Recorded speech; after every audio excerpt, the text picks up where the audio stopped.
बिल्कुल। तो एक तरफ लगातार आप देख रहे हैं कि उपचुनाव से पहले बीजेपी और सपा के बीच में पोस्टर बार जारी है और इसी में अब बसपा की अगर बात करें तो मायावती ने भी इस पूरी सियासी लड़ाई में कूदकर इसे और ज्यादा दिलचस्प बना दिया है।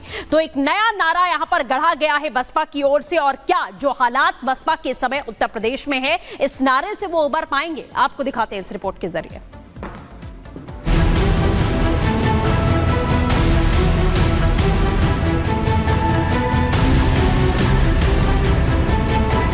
कटेंगे तो कटेंगे, एक रहेंगे तो नेक रहेंगे। यूपी में उपचुनाव, पोस्टर पर दाव, सियासत गर्मा गर्म, माहौल गर्म।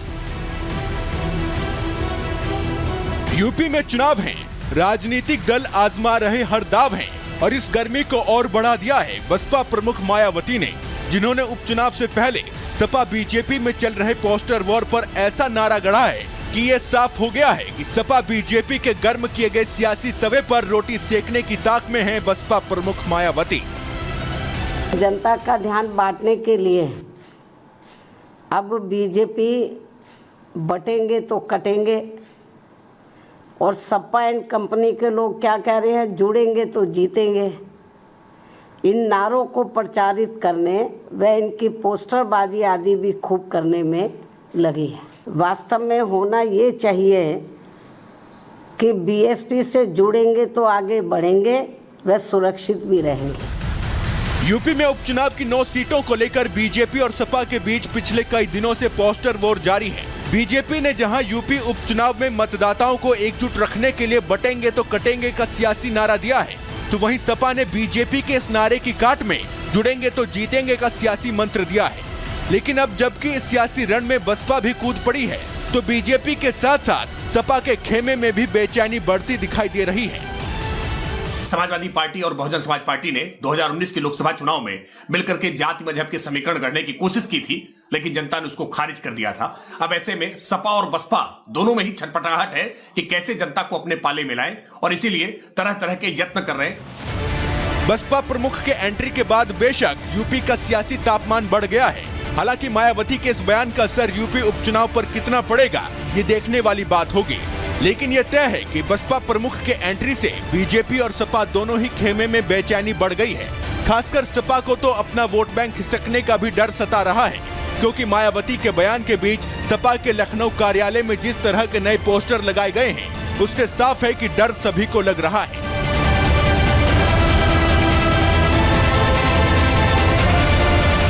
हालांकि त्रिकोणीय होते मुकाबले के बीच सपा प्रमुख अखिलेश अब भी यही दिखाने की कोशिश कर रहे हैं कि इस उपचुनाव में उनका मुकाबला सिर्फ बीजेपी से है।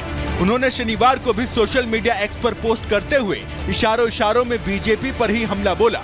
अखिलेश ने लिखा, उनका नकारात्मक नारा उनकी निराशा नाकामी का प्रतीक है।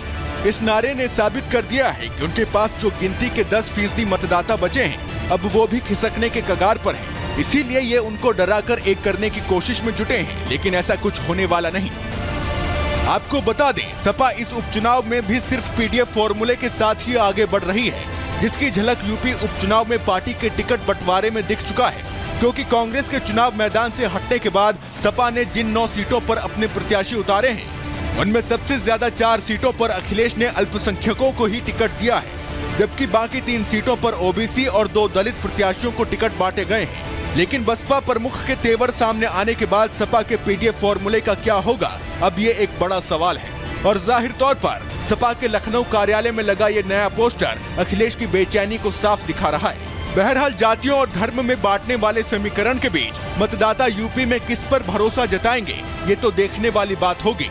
लेकिन इतना तय है कि जीत के दावों के बीच अब बेचैनी हर राजनीतिक खेमे में जबरदस्त बढ़ चुकी है। Bureau report, Republic Bharat. बता दें, वोट का चक्कर सियासी पोस्टर्स ले जारी हो रहे हैं। हम एक एक करके आपको अलग अलग पार्टियों के वो पोस्टर दिखाते हैं जो इन दिनों लगातार सुर्खियों में बने हुए हैं। सबसे पहले समाजवादी पार्टी का पोस्टर आप देखिए, जो कहते हैं जुड़ेंगे तो जीतेंगे। ये कुछ दिनों पहले नारा दिया था इस पोस्टर के साथ। फिर सपा का दूसरा पोस्टर आता है बड़ी सी तस्वीर के साथ, अखिलेश यादव की, मठाधीश बांटेंगे और काटेंगे, पीडीए जोड़ेगी और जीतेगी। फिर ये देखिए बीजेपी का पोस्टर, वो कहते हैं कि बटेंगे तो कटेंगे, लेकिन ये नारा नहीं है, ये मंत्र है बीजेपी के लिए। मायावती भी अब पीछे नहीं रही, वो भी इसमें आगे आ गई हैं। वो कह रही दोनों से दूर रहेंगे तो बचे रहेंगे, यानी कि भाजपा से और सपा से दूर रहिए तो आप बचे रहेंगे। और वो अपनी पार्टी के साथ कह रही हैं अगर बसपा के साथ आएंगे तो ही उद्धार होगा, भला होगा। तो लगातार अब यही एक तरीका अख्तियार कर लिया है उत्तर प्रदेश में उपचुनाव को जीतने का। क्या होगा नतीजे वो वक्त बताएगा। अगली खबर आपको सृष्टि बताएंगे। बिल्कुल, तो पोस्टर बार लगातार छिड़ा हुआ है, लेकिन अब आपको बताते हैं कि यूपी के डिप्टी सीएम केशव प्रसाद मौर्य ने कैसे समाजवादी पार्टी पर निशाना साधा है। सुनिए। श्री अखिलेश यादव जी स्वयं गहरे तनाव के दौर से गुजर रहे हैं, क्योंकि यूपी के उपचुनाव में कांग्रेस ने उनका साथ छोड़ दिया है और कांग्रेस ने महाराष्ट्र और झारखंड में समाजवादी पार्टी का साथ छोड़ दिया है। तो इसलिए वो स्वयं तनाव में। भारतीय जनता पार्टी सबका साथ सबका विकास, एक रहेंगे तो सेफ रहेंगे मंत्र के साथ लगातार काम कर रही है। तो देखिए, अखिलेश यादव की पार्टी सपा ने मठाधीश को लेकर एक पोस्टर जारी किया, एक नया नारा गढ़ा गया। लेकिन ये पोस्टर आया कहां से? आपको याद होगा हाल ही के दिनों में कुछ इसी से मिला जुला अखिलेश यादव ने एक बयान भी जारी किया था। लेकिन लगातार समाजवादी पार्टी का हर नारा फेल होता जा रहा है। पहले आप वो बयान सुनिए। मैंने कहा कि जो क्रोध करेगा वो योगी नहीं हो सकता, इसलिए मठाधीश मुख्यमंत्री है। ये है सरकार। तभी मैंने कहा कि जो क्रोध करेगा वो योगी नहीं हो सकता, इसलिए मठाधीश मुख्यमंत्री है ये। तो अखिलेश यादव को आपने सुन लिया, और लगातार बीजेपी सपा की इस लड़ाई में अब बसपा प्रमुख मायावती भी मैदान में आ चुकी हैं। क्या कुछ कह रही हैं वो भी आपको सुनाते हैं। जनता का ध्यान बांटने के लिए अब बीजेपी बटेंगे तो कटेंगे, और सपा एंड कंपनी के लोग क्या कह रहे हैं, जुड़ेंगे तो जीतेंगे। इन नारों को प्रचारित करने व इनकी पोस्टरबाजी आदि भी खूब करने में लगी है, जबकि इनकी हर मामले में रही दोगली सोच व नीतियों को ध्यान में रखकर वास्तव में होना ये चाहिए कि बीएसपी से जुड़ेंगे तो आगे बढ़ेंगे व सुरक्षित भी रहेंगे।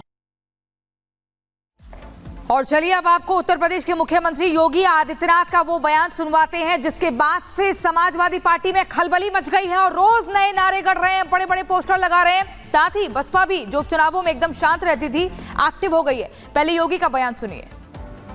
राष्ट्र तब सशक्त होगा जब हम एक रहेंगे, नेक रहेंगे, तभी नेक रहेंगे। बटेंगे तो कटेंगे, और राष्ट्र तब सशक्त होगा जब हम एक रहेंगे, नेक रहेंगे, तभी नेक रहेंगे। बटेंगे तो कटेंगे।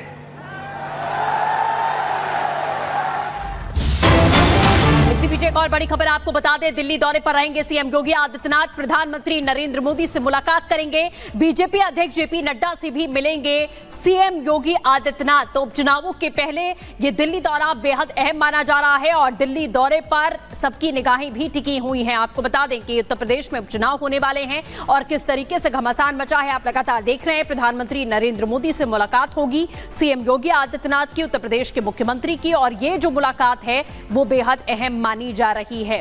तो ये बड़ी जानकारी आपको हम लगातार दे रहे हैं कि बीजेपी अध्यक्ष जेपी नड्डा से भी मुलाकात करेंगे। लेकिन आगे बढ़ते हैं और सीधे लिए चलते हैं झारखंड, जहां पर अमित शाह, गृह मंत्री अमित शाह संबोधित कर रहे हैं। और इनके माथे पर जू रेंगती नहीं है। ये 17 परिवारों के नौनिहाल अपनी जान दे दिए। मैं आज आपको कहकर जाता हूं, इसके जिम्मेदार जो भी अधिकारी है वो सभी पर कदम उठाने का काम ये भारतीय जनता पार्टी की सरकार करेगी। भाइयों बहनों, पेपर लीक हुए, 11 से ज्यादा पेपर परीक्षा के लीक हुए, मगर हेमंत बाबू खामोश, क्योंकि पेपर लीक कराने वाले उन्हीं के चट्टे पट्टे हैं। हेमंत बाबू, भाजपा सरकार आएगी, वो नरेंद्र मोदी के सिद्धांतों पर चलेगी। आपने भले संरक्षण दिया, मैं कह कर जाता हूं, हम एसआईटी बनाकर ये पेपर लीक करने वालों को जेल की सराखों के पीछे बांधने का काम करेंगे, भाइयों करेंगे। मुझे झारखंड वालों बताओ, ये कश्मीर हमारा है या नहीं है? ऐसे नहीं भाई, जोर से बताओ है या नहीं है, और जोर से बताओ है या नहीं। तो मोदी जी 2019 में कश्मीर में से धारा 300 हटाने का बिल लेकर आए। ये हेमंत सोरेन के सारे सांसद हमारे खिलाफ खड़े हो गए। कोई बात नहीं, ये पूरा गमड़िया गठबंधन हमारे खिलाफ था। लालू जी की पार्टी, राहुल गांधी की पार्टी, जेएम, ये सारे खिलाफ थे, मगर मोदी जी ने पलक झपकते ही धारा 370 को समाप्त कर दिया।